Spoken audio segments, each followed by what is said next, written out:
নমস্কাৰ আহি পৰিছে ৰাতিপুৱাৰ কেইবাটাও গুৰুত্বপূৰ্ণ খবৰ আজি হৈছে 13 মে অসমৰ লগতে ভাৰতৰ বিভিন্ন প্ৰান্তৰ পৰা এনেবোৰ খবৰ নিতৌ চাবলৈ চেনেলটো সাবস্ক্ৰাইব কৰি ভিডিঅ'টোত এটা লাইক কৰি দিব আজিৰ প্ৰথমটো খবৰ ওলাই আহিছে পাকিস্তানৰ গুলিত নিহত হৈছে ভাৰতৰ BSF জোৱান পাকিস্তানৰ গুলিত ভাৰতৰ BSF জোৱান নিহত হৈছে শহীদ BSF বিষয়া মোহাম্মদ ইমতিয়াজৰ জানাজালৈ ওলাই আহিল হাজাৰ হাজাৰ মুছলমান লোকসকল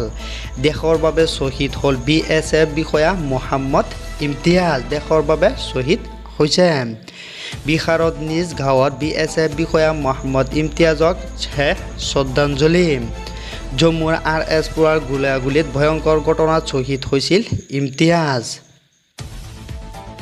সীমান্তত সন্মুখৰ পৰা নেতৃত্ব দিছিল ইমতিয়াজে BSFৰ উপ পৰিদৰ্শক আছিল মোহাম্মদ ইমতিয়াজ সীমান্তত হোৱা সংঘৰ্ষত নিহত হয় মোহাম্মদ ইমতিয়াজ কান্দোনত ভাগি পৰিছে পৰিয়ালৰ লোকসকল তেওঁৰ মৃত্যুৰ খবৰ পাই জোৱানগৰাকীক মৃত্যুত দেশজুৰি শোকৰ ছাঁ সৃষ্টি হৈছে পৰৱৰ্তী খবৰটো হৈছে নগাঁৱত তীব্ৰ প্ৰতিদ্বন্দ্বিতা বিজেপি আৰু কংগ্ৰেছৰ মাজত নগাঁৱৰ কোনটো সমষ্টিত কোনে কিমানটা জিলা পৰিষদৰ আসন লাভ কৰিছে এই সকলোবোৰ তথ্য আপোনালোকক এইটো প্ৰতিবেদনৰ জৰিয়তে জনাই দিম নগাঁও জিলাৰ 7 বিধানসভা সমষ্টিৰ জিলা পৰিষদৰ ফলাফল বিজেপি মিত্ৰজোঁটে পালে 14খন আসন আৰু কংগ্ৰেছে লাভ কৰিলে মাত্ৰ 13খন আসন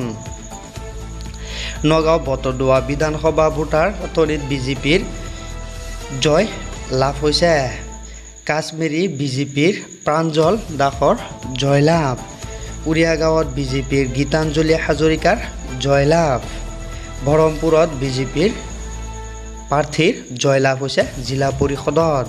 যমুনামুখত বিজেপিৰ প্ৰাৰ্থী জয়লাভ কৰিছে পুৰবী বৰদলৈয়ে জয়লাভ কৰিছে কটীয়াতলিত বিজেপিৰ ৰত্না লয়ংগৰ জয়লাভ কৰিছে কটীয়াতলিতো বিজেপি লাভ কৰিছে পুৰণিগুদামত বিজেপিৰ মিণ্টু শৰ্মাৰ জয়লাভ কৰিছে চামাগুৰি সমষ্টিৰ বাজিয়াগাঁৱত কংগ্ৰেছৰ মমতাজ বেগমৰ জয়লাভ মমতাজ বেগমে চামাগুৰি বাজিয়াগাঁও ব্লকৰ জিলা পৰিষদৰ প্ৰাৰ্থী আছিল বকতগাঁৱত কংগ্ৰেছৰ প্ৰাৰ্থী জয়লাভ কৰিছে গৰাজানত কংগ্ৰেছৰ প্ৰাৰ্থী মমতাজ বেগমৰ জয়লাভ চিঙিমাৰীত কংগ্ৰেছৰ ইব্ৰাহিম আলীক জয়লাভ ইব্ৰাহিম আলীয়ে জয়লাভ কৰিছে ৰূপৈহাটত আলিটিংগিনিত কংগ্ৰেছৰ আছফিয়া চেমিমৰ জয়লাভ কৰিছে কংগ্ৰেছৰ জুৰিয়াত কংগ্ৰেছৰ নাজমা চৌধুৰীয়ে জয়লাভ কৰিছে জিলা পৰিষদৰ সদস্যসকলৰ নাম মস্কুৰ হুছেইনৰ জয়লাভ কৰিছে বৰগুলিত কংগ্ৰেছৰ প্ৰাৰ্থীয়ে জয়লাভ কৰিছে ডিং সমষ্টিটো কংগ্ৰেছৰ প্ৰাৰ্থী নাৰ্গিছ পাৰবিনে জয়লাভ কৰিছে কংগ্ৰেছৰ খালেদা য়াছমিনৰ জয়লাভ বেচামাৰীত কংগ্ৰেছৰ মতিউৰ ৰহমানৰ জয়লাভ কৰিছে এই সকলোবোৰ কংগ্ৰেছৰ সদস্যই নগাঁও জিলাত জয়লাভ কৰিছে কংগ্ৰেছৰ দ্বাৰা ভাগৰি বিজেপিৰ জিতেন গৌৰৰ জয়লাভ কৰিছে সমানে সমানে নগাঁও জিলাত বিজেপি আৰু কংগ্ৰেছ প্ৰায় সমানে আসন লাভ কৰিছে ৰহা বিধানসভা সমষ্টিত বিজেপিয়ে লাভ কৰিছে কংগ্ৰেছৰ আব্দুল জব্বাৰৰ জয়লাভ পাখিমুৰীয়া জামুগুৰিত বিজেপিৰ অৰ্ণৱ দাসৰ জয়লাভ ফুলগুৰিত ইয়াতো বিজেপিৰ জয়লাভ কৰিছে ৰূপজ্যোতি বৰদলৈয়ে জয়লাভ কৰিছে পৰৱৰ্তী খবৰটো আহিছে ৰেচন কাৰ্ডৰ ওপৰত নতুন নিয়ম আহি গৈছে